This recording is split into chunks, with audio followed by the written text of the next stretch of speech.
la lassitude de la jeune génération sacerdotale. L'évolution de l'attitude du clergé n'est pas moins importante. Toujours pareil, ce n'est pas l'Église qui est responsable, c'est le personnel de l'Église, mes amis. Car on oublie souvent que la confession était une double contrainte, pour les fidèles certes, mais aussi pour le clergé. J'en sais quelque chose. Le dimanche matin sur notre paroisse, nous confessons énormément. Il peut arriver de confesser 3 heures, par exemple, entre le matin et le soir. Eh bien, c'est une astreinte, c'est difficile, on en sort épuisé, parce qu'il ne faut pas dire de bêtises, il faut être bien formé en théologie morale, il faut bien accompagner les gens avec beaucoup de charité, d'humanité, mais c'est un exercice épuisant.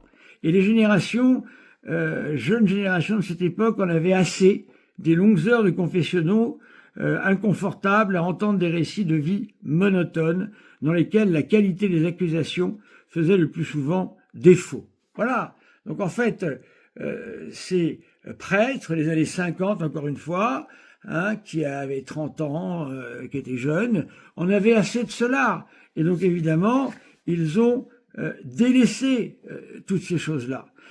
Mes interlocuteurs, dit-on, m'ont adressé, non sans un certain humour, un tableau sans nostalgie de la confession de masse des années 50. Les files de pénitents que l'on gardait généralement pas plus d'1 000 par personne, parce qu'autrement on aurait pu les compromettre aux yeux de leurs voisins, qu'on accueillait en leur disant « Pas de je confesse à Dieu vos péchés tout de suite ». Des confessions mécaniques, reconduites, nées Verrietour depuis l'enfance. Les grands-mères s'accusant d'avoir volé de la confiture ou mal parlé à leur mère, etc., etc. L'abbé Chanson nous dit « Certains enfants s'accusent de tout ce qui est indiqué sur l'examen de conscience, imprimé. Parfois, ils disent oui ou non au petit bonheur, ou même successivement. On peut alors leur demander s'ils ont commis la simonie, le suicide, et combien de fois. » Voilà.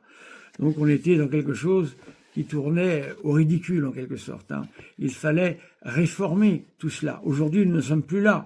Je peux vous dire que tous ceux qui se confessent, enfants y compris, eh bien, tout ça n'existe plus, bien sûr. Le calendrier de la réforme et son caractère relativement tardif. Le calendrier de la réforme constitue une autre raison probable du déclin. Tous les gouvernements confrontés à la gestion d'une grande réforme connaissent ce type de problème. Trop tôt, on n'en voit pas la nécessité.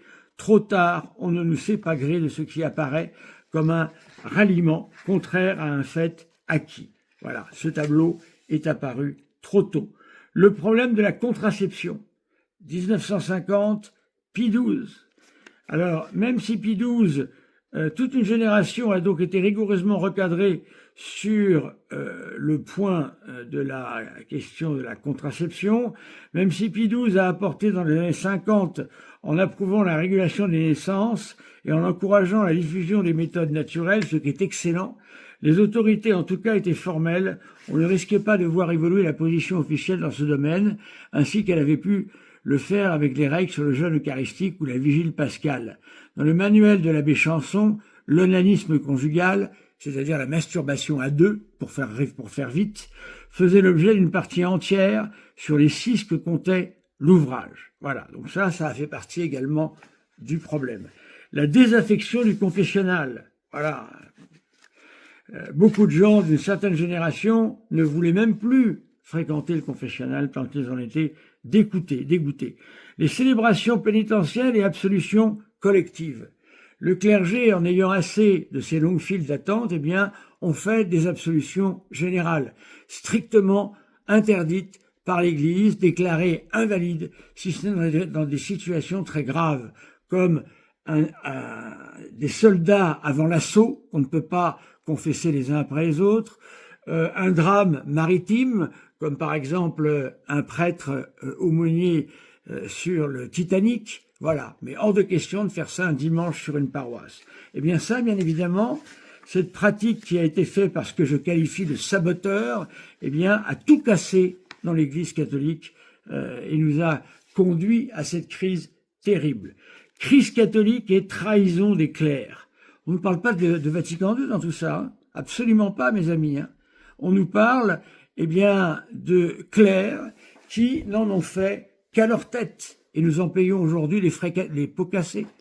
Bien souvent, ces prêtres, eh bien, se rendaient voilà, casser tout dans l'Église, et ensuite, eh bien, ne se gênez pas pour quitter le ministère en ayant en plus bonne conscience. Voilà. Et quand ma dernière vient